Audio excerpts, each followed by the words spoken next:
Welcome to the Untold Tales audio anthologies. Written by Dr. Jeffrey A. Robinson and narrated by Melissa Del Toro Schaffner.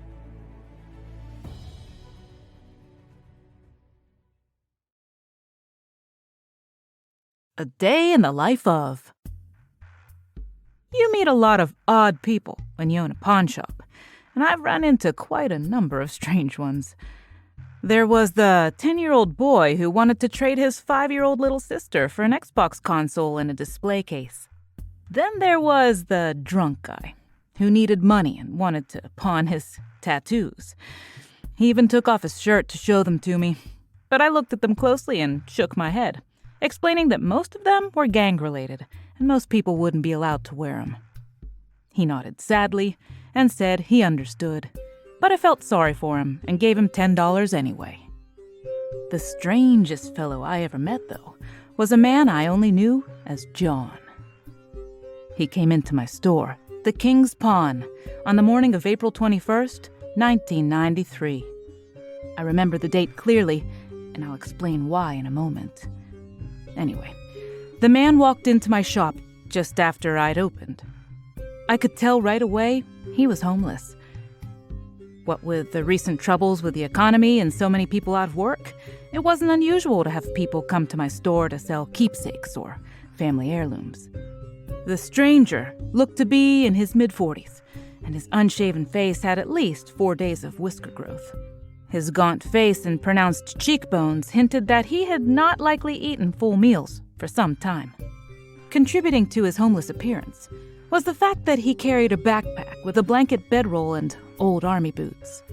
His clothes looked like they had been purchased at an army surplus store, though they were clean and only lightly worn, but they were wrinkled, as if he had slept in them multiple times. Upon entering, the man looked around, wide-eyed at the variety of things that I had on display. Then, catching my eyes, he smiled slightly and came over to the counter where I was sitting. He asked if he could sell some old coins. The man spoke with a strange accent, with a European cadence that hinted at possible origins in the Middle East. It was just a wild guess based in part on his olive-toned skin. I nodded yes and tilted my head, waiting to see what he had to offer. Taking off his backpack, he dug down into it and pulled out a carefully folded cloth. Unwrapping it, he showed me 7 silver coins. My eyes widened as I recognized U.S. silver dollars dated 1800. Grabbing a jeweler's loop from behind a small drawer behind the counter, I put it on and studied the coins carefully. They were in mint condition and appeared to be uncirculated. Pausing, I went over to my desk and pulled out a thick coin catalog to look up their value. 6 of them were rare draped bust heraldic silver dollars that were worth $2,000 or more on the current market. The last 2 were of lesser quality, from the 1820s, but were still valued at between $50 and $150 each. Whistling, I looked up and said, "These are pretty rare." The man shrugged, saying, "I figured. I've had them for some time and was wondering what they might be worth." "Well," I said, staring at the coins, "if you auction them off, you could get maybe $12,000 or more. But I'd have to sell them to a third party to auction them, and for me to get a profit, the most I could offer you would be $6,000. The man grinned and said, "That's a lot of money. I'll take it." "Okay, but it'll take me a second. I don't keep that much money here at the cash register. I need to go open the safe." "That's okay," said the man. "I'll just look around if that's all right." Turning away from him, I opened the small safe near my desk and counted out $6,000 in $100 bills. Returning to the counter, I motioned to him to come over and counted them out for him. He picked up one bill and examined it. "Will $100 bills be hard to spend?" I shrugged. "Yeah, sort of. A lot of places won't take them. But you can go to the bank across the street and get them converted to $20 bills, which everyone will take. I'll do it for you, but I don't have that many small bills here." "Can I get coins there? I mean, at the bank. I like to carry coins." Yeah, you can get any coins you like from them. Nodding, the man said, Good. I prefer new coins when I can get them. Usually I cannot. I buy them when I can.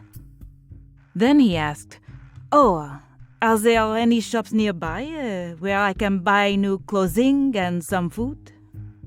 Yes, I replied. Go north along Washington until you get to Main Street. You'll find all the shops you could possibly want within walking distance. Thank you, you're very kind. Wait, you're not from around here, are you? No. Do you have a car? I asked because he looked like he was traveling on foot, like people who backpack across Europe when traveling on the cheap. The man shook his head. No, I have only been here recently. From Europe? Yes. How can you tell? Your accent. French, right? Yes. I have only learned English for a while. I am still learning. But it is a difficult language, and it changes so fast. Yes, I guess it does. So you spent a lot of time in France, then? Nodding, he said, Some.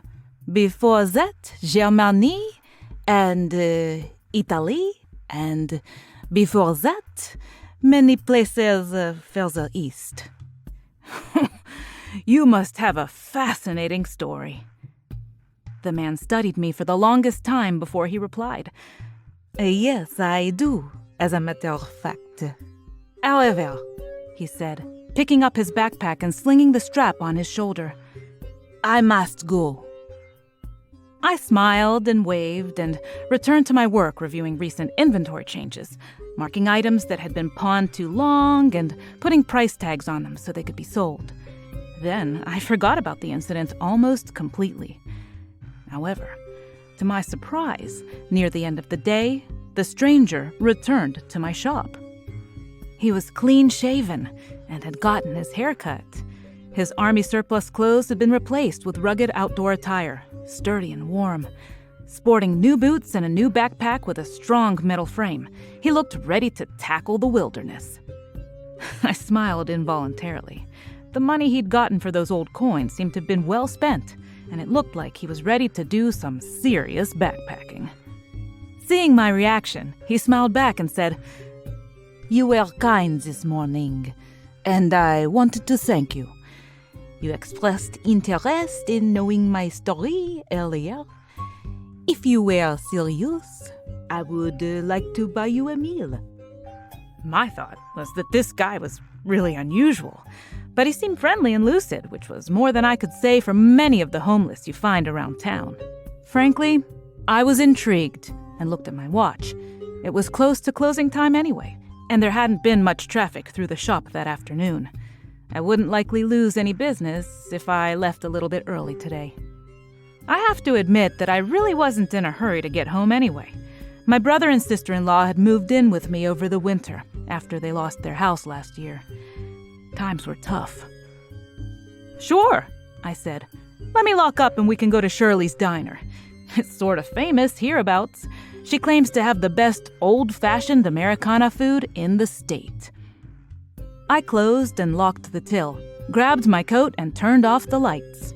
My guest waited patiently and silently by the door, and he stepped outside when I approached. I turned the open sign hanging in my door so that it read closed and locked the door behind me. I led the way down the street and said, Oh, by the way, my name is Stan. The man extended his hand and simply said, John. As we walked, he asked, Can you tell me what's happened recently? I've been out of touch and haven't had a chance to catch up. With that, I started jabbering away about recent events, politics, local and national, Clinton's election, the Olympic Games, the new laptops that everyone was talking about. In no time at all, we arrived at Shirley's and were immediately led to a booth. John studied his menu and then said, Why don't you order for me? I'll trust your judgment. Grinning, I ordered 2 of the classic double burgers, the ones with bacon and 3 kinds of cheese. Then I added a large order of fries and onion rings for us to share, topping off the order with 2 tall cold beers. As we waited for our food, John started to talk. I am called John. It is a name I have used for quite some time. It is common and has served me well, but my original name was Akshar. As you have guessed, I am a traveler, a foreigner who is just passing through. Truth be told, I am an involuntary visitor to this place. But I am a different kind of traveler than you have likely ever met before. Have you any specific destination in mind? I asked. Yes and no. I am headed somewhere quite specific. I just am not sure where it exactly is. My eyebrows must have furrowed because he looked down as if I were frowning at him. So, what kind of traveler are you? I asked. Well, to be honest, I am a time traveler.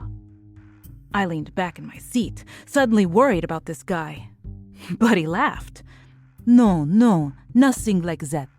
I'm not from the future or anything. Indeed, I may be using the term wrong. I only recently learned of the concept.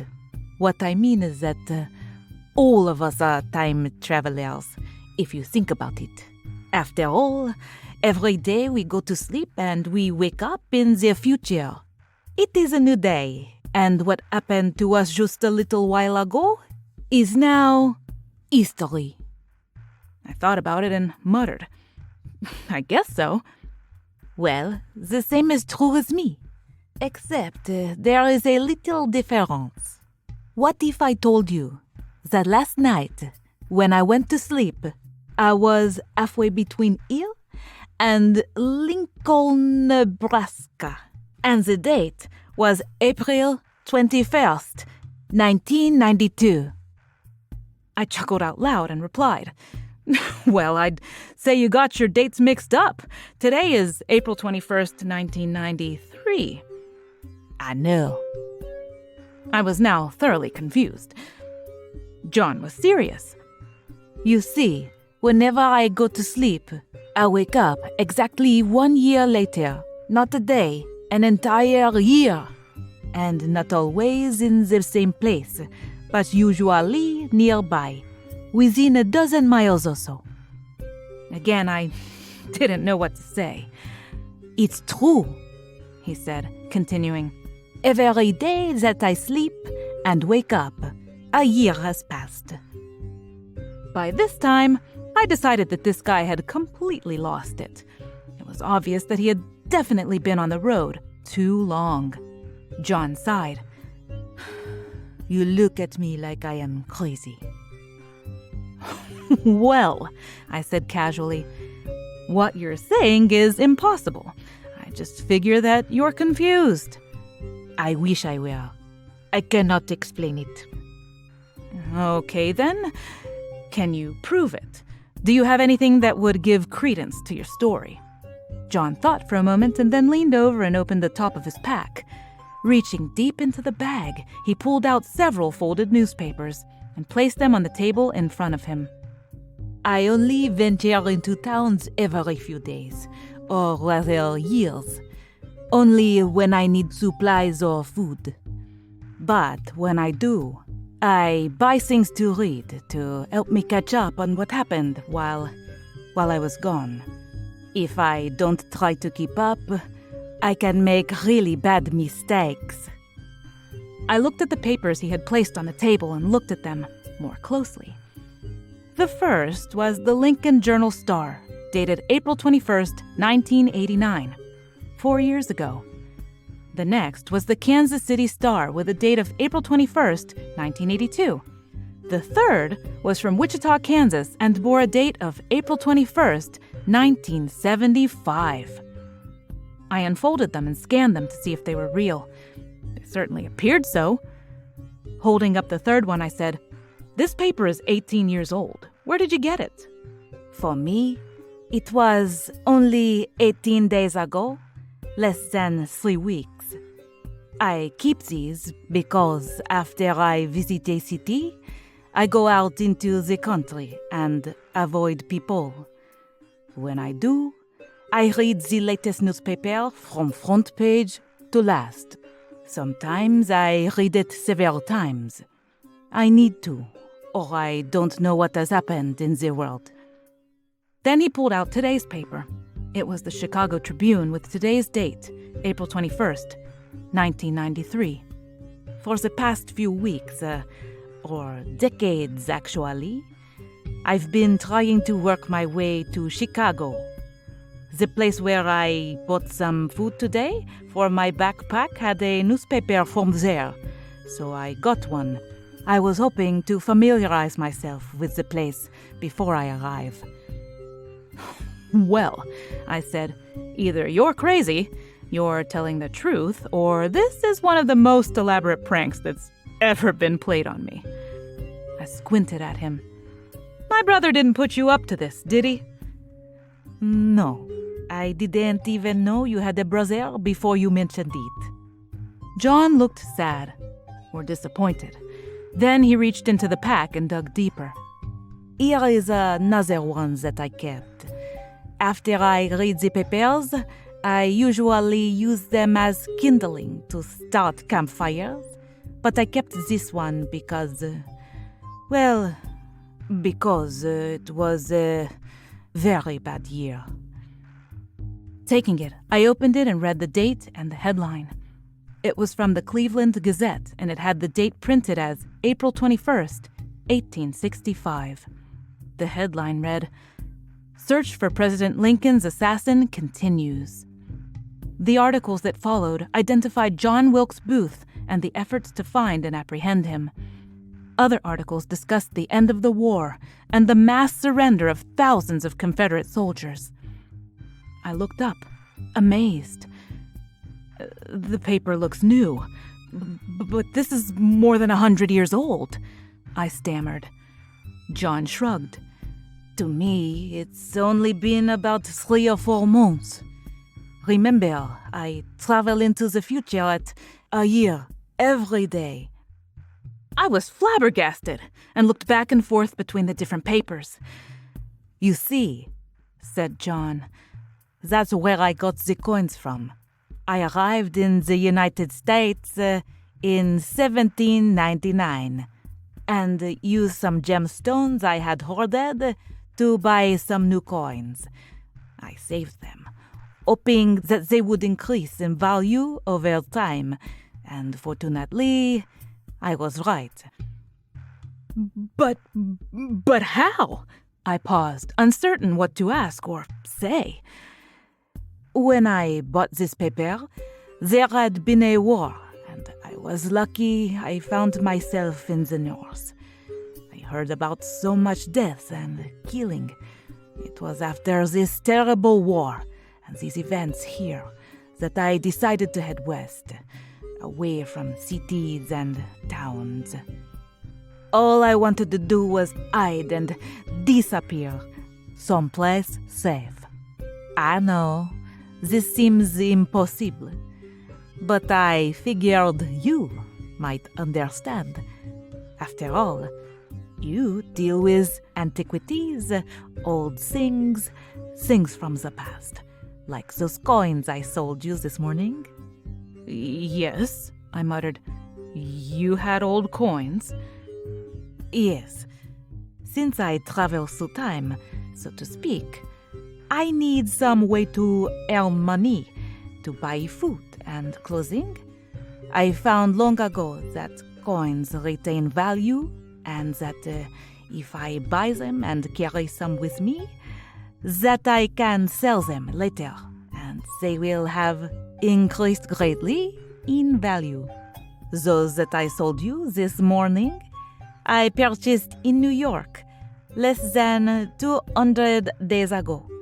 That would be about 6 months by your reckoning, if time passed normally for me. I've been saving them, waiting for the opportunity to convert them to more modern currency. Today, I bought a couple of rolls of new coins that I plan on selling another 100 days from now. I nodded silently, staring at the Civil War newspaper in front of me. Then something occurred to me. Wait, how old are you? I am not sure. It is difficult keeping track of time. I think I am about 40 or 45. It's hard to keep track of. When all this started for me, years were not numbered. They counted how many years it had been since the current ruler had started his kingship. But how? How did this happen to you? I don't really know. It happened when I was about 20. There was an incident or an event. Something happened, but I'm not certain what it was. One day, I was living in a village with my family and my wife, Padma. The next morning, I awoke to find myself sleeping in a field. I went to a nearby village and quickly found that a year had passed and my home was gone. You mean your house? No. My whole village. I went to where it had been, but nothing was left but a big hole in the ground, a crater. I asked what had happened, and someone said something fell out of the sky. Then someone recognized me and started shouting that I was a ghost or an evil spirit. They drove me away with stones, and, well, life has been like that ever since. I sleep, I wake up, a year later. I did a quick calculation and figured that if he was 20 when this started and was now 40, and if he had been traveling at the rate of a year a day, then more than 7,000 days would have passed. You mean you've been living like this? I mean, you were born more than 7,000 years ago? John nodded. I guess that's about right. I stopped talking for a while and realized that I was talking to the man, as if this were really possible. This is insane, I thought. That evening passed quickly. We sat in that diner until dinner was long over.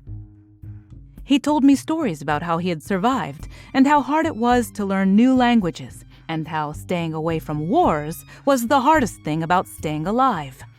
He mentioned about being a vagabond in Roman times and during the Dark Ages. Do you know where you're from? Not really. Back then there were no maps. Even by the 18th century, the maps that existed weren't very accurate. I went to a library early in this century to try and find out. But the nearest I can figure is that I came from somewhere in northern India, near the mountains. Later, I asked him how he got to America from Europe, and he exclaimed, "Oh, that is a real story. It was 1789, and I had to leave England. There was a famine in Europe, and a war was brewing in France. All foreigners were being arrested and jailed. So I booked passage on a boat to the Americas." But it would take you more than one day to cross the ocean. Wouldn't you have disappeared and found yourself in the ocean a year later? I figured I had no choice, and I was ready to die anyway. So while I was on the ship, I tried to stay awake as long as I could. I remember fighting off sleep for 5 days and nights before I passed out. But when I awoke, I was on dry land in the Americas, though 10 years had passed instead of just 1. Since then, I've been stuck here in the States. I can't travel commercially. I have no papers, no identification, no birth certificate or passport. But I'm alive, and grateful for that. John talked about his adventures and the strange people he had met. Some of his stories topped my best ones. He explained that he once told a scientist in England about his plight, and the man had explained that his annual travels followed the sun's sidereal cycle, and he would only appear when the Earth and the sun aligned properly, and pointed at a specific star. "Do you think that's true?" I asked. John shrugged. "Who knows? But after that, he read the bumps on my head and told me that he could cure me by sublimating my fifth lumbar vertebrae." "Did you let him try?" John grinned and said, "I told him that I'd sleep on it." I laughed so hard that I sprayed beer out of my mouth. By the end of the evening, I realized that John was very lost and very lonely, but I did not know what to say to console him or ease his pain. Eventually, he said he had to leave. He said he never slept in towns and always found an isolated place to rest. He explained that when he had been in London, he had sometimes awakened in awkward settings. Once, he had found himself sleeping on the floor in someone's house. Another time, he had found himself locked in a warehouse. After a few frightening situations, he avoided large towns and densely populated areas whenever he could. I decided not to let John pay for the meal. I paid instead. Then we walked back to my shop. Then I took my car and drove him out into the surrounding farmlands outside the city. Sitting under a large tree far from any farmhouses, we talked until dawn, and I told him to look me up if he had the chance. I gave him my address and told him that I would appreciate it if he wrote me, at least as long as he could. I even promised that I would write to him. I said I could address letters to him as John Traveler, care of General Delivery, Omaha, Nebraska, or whatever city he specified in his letters. Then he curled up in his blanket. He explained that he had to sleep wearing his clothes in his backpack, or he would wake without his possessions. Finally, I left him and drove back to town, never expecting to see John again. I never told anyone this story, and over the years only thought of John a few times. I never heard from him until just this last year, nearly 3 decades later. In late April of last year, I received a letter from John. It only contained a single page saying that he was well and that he would be in Omaha the following April. I waited and had almost given up hope when he walked into my shop about 3 o'clock in the afternoon. It had been nearly 30 years, but he hadn't changed a day, or rather, he had only changed a few days. His clothes were newer and he looked healthier. On the other hand, my hair had turned gray. Well, what was left of it anyway. And I had gained a good 30 pounds since we last met. I no longer doubted his story in the slightest. I asked how he was doing, and he said he'd been frugal and was actually still living off the $6,000 I'd given him.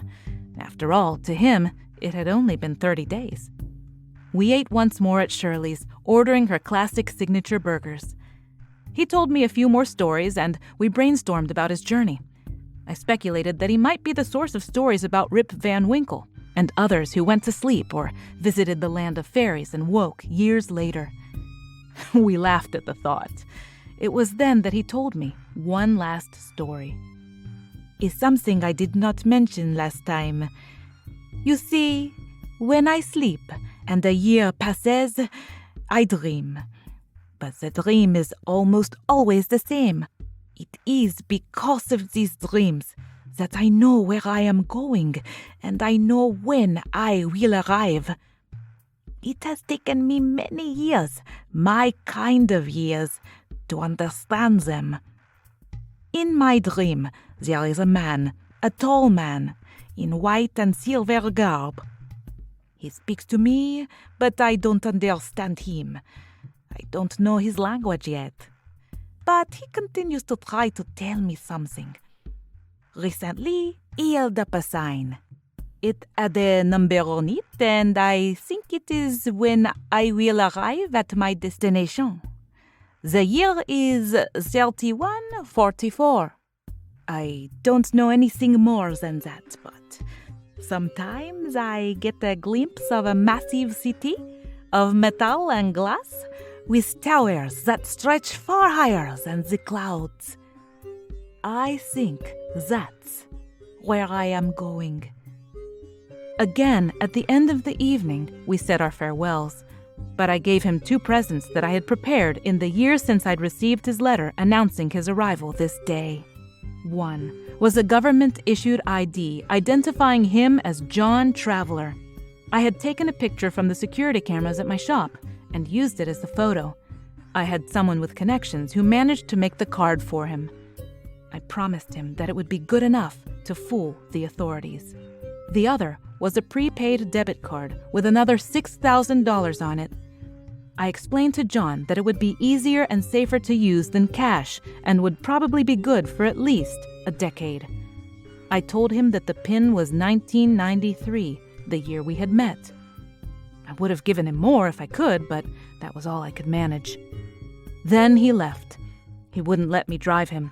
Instead, he took an Uber out to the country. I've never heard from him since. So, that's the story of the strangest person who ever entered my shop. And I'm publishing it here as a message to someone in the future. I'm submitting this story as science fiction, of course, and hope the right people will find it and read it someday. In any case, this is a message to someone in the 32nd century. Hopefully, some scientist who won't even be born for another 1,000 years will find it and understand what's happened. John is coming. Please find some way to catch him. Know that he is on his way and that he is depending on you to save him. Anyway, that's all. You don't have to believe any of this. It's far too strange for anyone to take seriously, but who knows? We're all just time travelers, after all.